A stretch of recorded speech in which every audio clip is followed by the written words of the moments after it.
Recebendo aqui no nosso programa, aqui no AgroB, o Falberni Costa, pesquisador da Embrapa Acre, ele que está falando direto da capital do Acre, Rio Branco, e estamos conversando aqui sobre esta técnica conservacionista na agricultura, e a gente vai buscando meios de entender esse assunto. E a recuperação de solos é um trabalho bastante a longo prazo. Falberni, eu encontrei aqui, né, nas minhas pesquisas, um vídeo da TV Embrapa, já de um tempinho, viu? Você está até mais novinho lá nesse vídeo, mas a gente mostrou você em campo aqui para a gente ter uma ideia do que a gente está falando sobre essa técnica da agricultura conservacionista. Vamos acompanhar. Aqui na margem direita do rio Juruá, onde predominam solos argilosos, e este é um exemplo característico do solo dessa região, onde na camada superficial predomina então ainda matéria orgânica, com um relativo teor de areia, presença de areia, mas o que é característico é na camada subsuperficial ou horizonte B, o predomínio de argila até o contato com o material de origem. Aqui na margem esquerda do rio Juruá predominam também argissolos. Entretanto, a diferença acontece na coloração da camada mais superficial, que é mais amarelada aqui nessa região, e a transição textural acontecendo numa profundidade maior. Além disso, a presença de mais areia na camada superficial. Os processos de degradação da qualidade do solo nessa região são mais intensos do que em outras regiões do país, tanto do ponto de vista químico quanto do ponto de vista físico.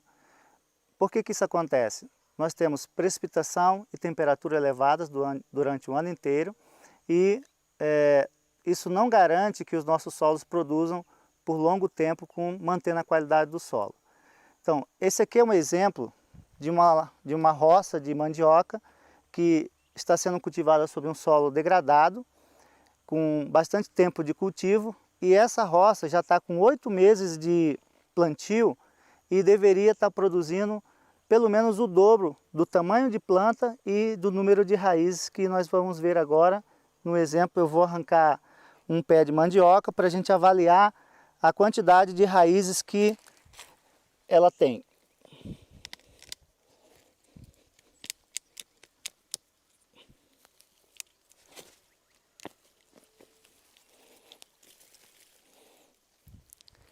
Em número de raízes, era esperado pelo menos o dobro que isso aqui.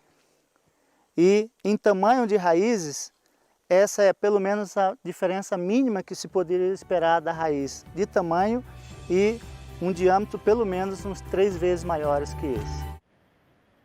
Tá aí, Falberni, matou um pouco de saudade aí desse tempo lá. Agora, eu vou falar que lá você estava de cabelos mais escuros, eu também, meu cabelo também nessa época também era mais escuro. Nós vamos envelhecendo aos poucos, né, Falberni? Mas o mais importante que eu separei esse vídeo que eu queria mostrar é que, primeiro, para dar esse cenário de um projeto que não começou ontem, né? Começou já tem um tempo legal. E como é que você avalia esse solo hoje sendo trabalhado de maneira, dessa técnica da agricultura sendo praticada? Quanto que a gente teve de ganho? E mais importante do que isso, e a grande pergunta, né? O solo arenoso, ele é uma dificuldade ou ele é uma oportunidade? É uma boa pergunta, realmente. O solo arenoso eu considero como todos os recursos naturais sempre como uma oportunidade, desde que saibamos lidar com essa oportunidade para não se transformar numa desvantagem, né? Então, pensando do ponto de vista de recuperação de solos na região amazônica, na região tropical como um todo, é essa dificuldade que eu citei, né, lá quando ainda tinha cabelo preto, né? Precipitação é um fator que acelera a degradação de resíduos, acelera toda a perda de qualidade do solo a temperatura, junto com a precipitação, promove como é que eu posso dizer, uma intensificação da atividade microbiana que também, por sua vez, degrada ainda mais a matéria orgânica do solo, ou seja, aquele elemento fundamental para a manutenção da qualidade do solo. Por isso que quando se fala em recuperação de solos, esses três princípios associados aqui na Amazônia para a gente, com não fogo mais, eliminação total do fogo, é a proteção desse solo, a adição de matéria orgânica através dos resíduos vegetais diversificados e, sobretudo, tanto quanto possível, não revolver mais esse solo. Então, esses são os princípios que permitem transformar um solo arenoso de uma situação indesejável para uma oportunidade, visto que, afinando a viola, vamos dizer assim, o solo arenoso ele retém menos os nutrientes, uma vez estando disponíveis, e torna isso mais fácil para a planta manifestar em termos de produtividade, sobretudo para alguns elementos, como o fósforo, né, em específico. Já um solo argiloso tem um efeito diferente. Então, se você não ajusta o sincronismo de fornecimento de nutriente para um solo argiloso e para um solo arenoso, você pode trazer um resultado aquém do que a técnica recomenda, ou que seria esperado, né? Então, um fator fundamental para o solo arenoso se tornar essa oportunidade é não revolvê-lo, e se o fizer, que seja de forma mais espaçada possível, manter a cobertura do solo, diversificação de espécies e não usar, em definitivo, mais o fogo, porque ele realmente passa também de um possível aliado a um inimigo da produção do agricultor familiar. E dentro dessa questão, a gente está falando muito do fogo, né, Falberni? A gente está falando do fogo, mas dentro da técnica conservacionista, também há caminhos aí para a gente usar com serenidade, com muita efetividade, mas na dose certa, a questão dos defensivos agrícolas. Como é que essa técnica encara o uso dos defensivos agrícolas? Bom, essa é uma questão que está um pouco mais tangente à qualidade do solo, mas sim ao ambiente como um todo, né?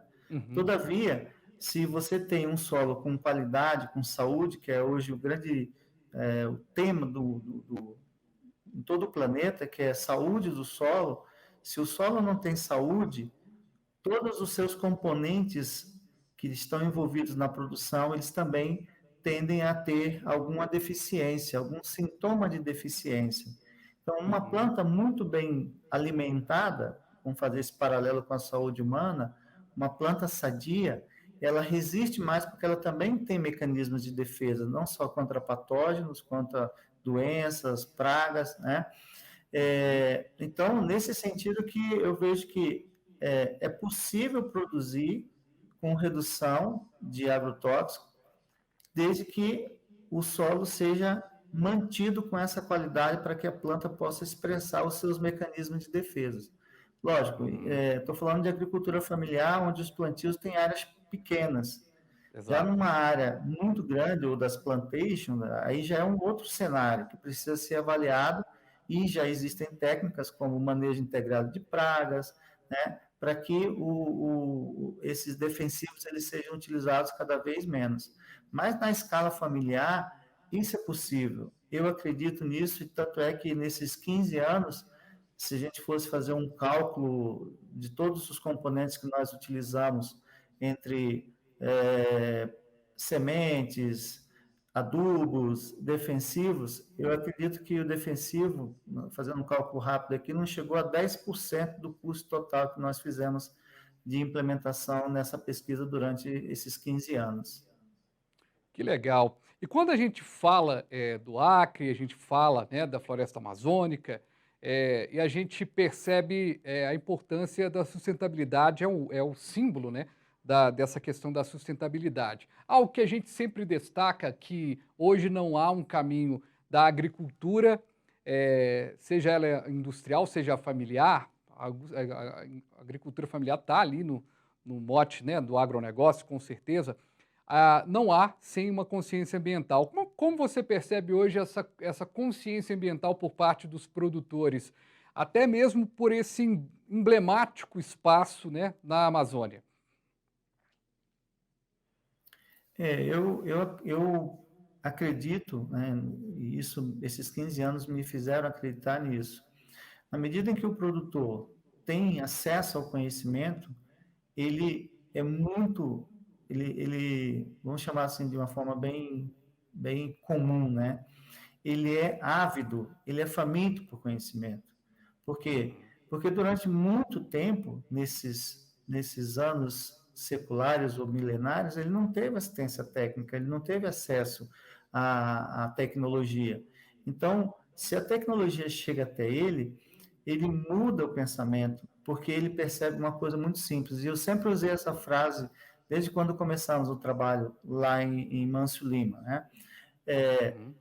Quando você queima os resíduos, quando você queima a vegetação da sua área, você está pegando o seu dinheiro e jogando fora. Essa foi sempre a frase que eu usei. Você quer perder dinheiro? Quer torrar dinheiro? Quer queimar dinheiro? Então, continue fazendo assim. Agora, se você quer mudar esse paradigma, mudar essa ideia, né, indo numa situação mais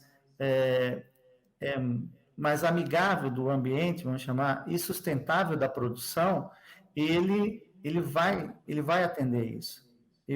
Esses 15 anos trabalhando com essas famílias nessa comunidade me fazem acreditar nisso. Interessante, né, que veio a calhar, né, que o desenvolvimento sustentável ganha demais e o fogo acaba atrapalhando o solo. De maneira mais concreta, um solo hoje que é atingido pelo fogo, ele pode perder completamente o nutriente, pode perder completamente a utilização? O que acontece? A resposta é para as culturas que nós queremos, ou que a agricultura familiar quer, que a cidade precisa, sim. Se você continuar... E nós temos o nosso experimento, nós temos uma parcela que ela é mantida no manejo usual deles, desde quando nós chegamos lá em 2006. Então, o que acontece? Esse solo, ele não produz mais nada. Ele só é revegetado por plantas que são extremamente adaptadas a condições nutricionais do solo, mas muito, muito inferiores. Bom, então, quando você analisa essa questão nutricional do solo, o que acontece? Para as plantas de interesse do produtor, a queima dos resíduos ele vai cada vez mais diminuindo essa saúde do solo, ao ponto em que, como acontece tradicionalmente na agricultura itinerante, eles produzem por 2, 3, no máximo 4 safras, dependendo de cada local, e depois eles abandonam. E a área, ela revegeta, que é um processo natural, todavia ela vai revegetando cada vez mais pobre, com uma vegetação cada vez menos diversa, micro-organismos menos diversos. Então, essa é um caminho quase que para a esterilidade do ponto de vista da agricultura necessária para a manutenção, não só da cidade, mas dos próprios produtores nas suas propriedades. Perfeitamente, mais esclarecedor impossível. Falberni Costa, pesquisador da Embrapa Acre, muito obrigado, viu, Falberni, pela sua participação aqui com a gente. Sucesso aí na trajetória. Eu ainda vou conhecer o seu estado ainda, viu? Quero muito conhecer ainda, fazer uma viagem pela Amazônia. E quando vier, se vier também a Minas Gerais, será muito bem-vindo aqui para um pão de queijo e um café. Obrigado, viu? Muito obrigado, eu que agradeço pela oportunidade e estamos à disposição. E venha mesmo ao Acre, será muito bem-vindo. Bacana, eu vou sim. Meu sonho é conhecer a Amazônia, conhecer esse espaço sensacional. E o nosso AgroB vai ficando por aqui. Agradeço demais a sua participação aqui com a gente, acompanhando tudo. E a gente volta numa próxima edição. Valeu!